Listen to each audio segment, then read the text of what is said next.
واشنگټن د شنبې په شپه د یوې داسې پیښې شاهد و چې د امریکا د سیاست او امنیت بحثونه یو ځل بیا تود کړل. د وایټ هاوس کورسپونډنټس اسوسییشن ډینر چې عموما د سیاست رسنیو او رسمي تشریفاتو یو خوندي ماښام بلل کېږي ناڅاپه د ډزو په غږ بدل شو. په همدې وخت کې ولسمشر ډونالډ ټرمپ، د هغه میرمن میلانیا ټرمپ او یو شمېر لوړپوړي چارواکي په هوټل کې موجود وو. د راپورونو له مخې سیکرټ سروس سمدستي عمل وکړ او ټرمپ یې خوندي وایست. چارواکي وایي یو سیکرټ سروس افیسر هم ټپي شوی دی، خو د مرمۍ ضد واسکټ له امله ژوندی پاتې شو. د هغه شیبه وه چې یوه عادي رسمي ناسته یې په څو ثانیو کې د اضطراب او ویرې فضا ته ویوړه.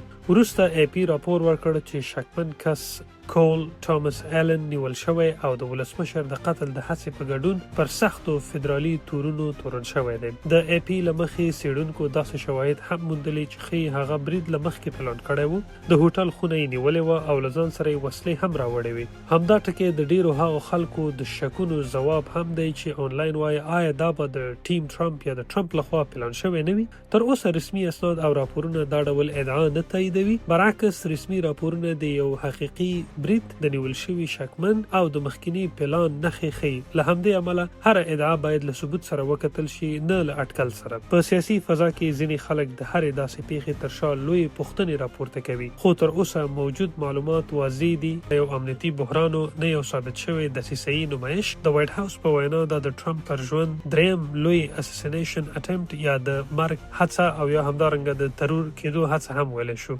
دا پیښه له یو عادي خبر څخه د امریکا د ملي امنیت تر بحث رسوي. یو بل تاریخي اړخ هم شته، همدا واشنگټن هیلټن هوټل هغه ځای دی چې د رونالډ ریګن د 1980 د ترور د هڅې له امله یې نوم د امریکا په حافظه کې پاتې دی. نو کله چې د همدې ځای له نږدې ډزې وشوې، خلکو ته د تاریخ هغه تریخ فصل هم ورپه زړه شو. دا پیښه یوازې د یوې شپې خبر نه دی، دا د پوښتنې نښه ده چې ولې لا هم د لوړپوړو سیاسي شخصیتونو امنیت دومره حساس پاتې دی او هر امنیتي نیمګړتیاوې د یوې سترې پیښې لامل کېدای شي. په داسې حالاتو کې احساسات زر خپرېږي، خو حقیقت ته رسیدل وخت، ثبوت او رسمي څېړنه غواړي.